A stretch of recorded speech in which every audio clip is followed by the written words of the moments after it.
The NFL and its regular refs are meeting again, trying to find a deal that'll bring them back. A sticking point now, the league wants backup refs so they can replace the bad ones. The union refs don't, and I thought it was all about the integrity of the game. That's what I've been hearing all day anyway, since the game in Seattle last night. Packers up 7, last play of the game, a throw into the end zone, pass interference not called like it's usually not, and the refs say the catch was a tie. Tie goes to the receiver, Seattle wins. The league says the NFL officiating department reviewed the video today and supports the decision not to overturn the on-field ruling following the instant replay review. Result of the game is final. So many arguments about that play, and I'm one of the very few in America who think the refs got it right.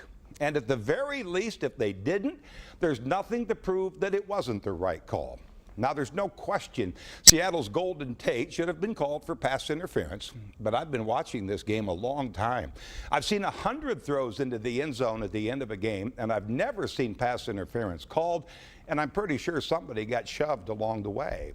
My favorite part of this argument is that more than a dozen people who have seen the play several times say Tate didn't get both hands on the ball until they hit the ground. And there's the proof that he did. I think the problem is simply this. There is a bias against replacement refs in the NFL. They missed the pass interference call, and that carries over to the argument about the catch. Now, I know I'm almost alone here, but I've been alone before. It's a heavy burden I bear.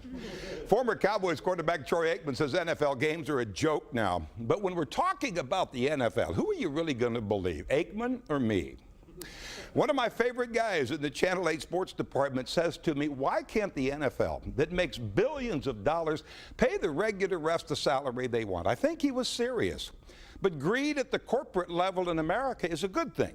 And why would anyone think that we should take money from the men who are the job creators and give it to the people who have less?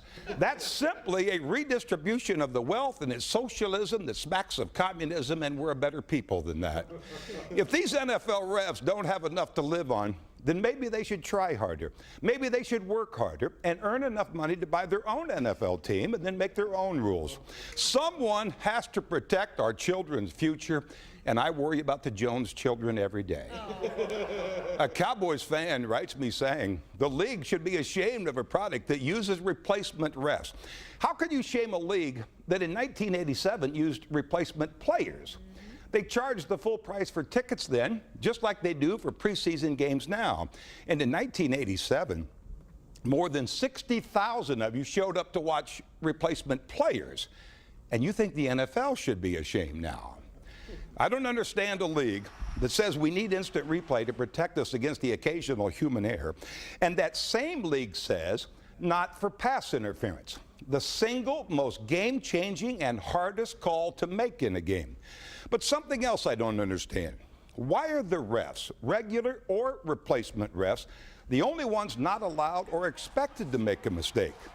Coaches and owners who make millions, players who make several million, make mistakes every game. I know some players who can't count to 3 and can't count to 3 more than once.